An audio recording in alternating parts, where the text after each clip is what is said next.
Welcome to anypos How to Video. How to add a product in WebPOS. To add a product, click on Products tab. Here you can see all your products. You can also see products in two different views.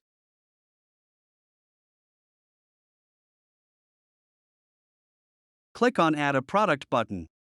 Upload the product image.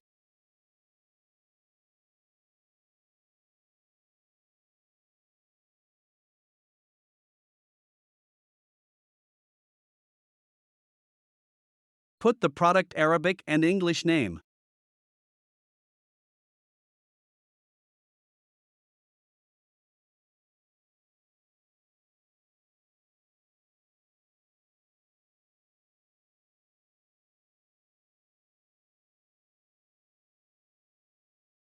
Add selling price.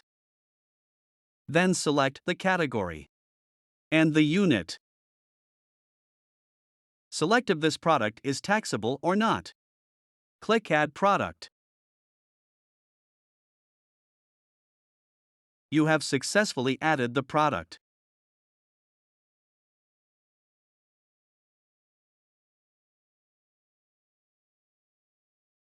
This feature is available in any POS mobile app and portal.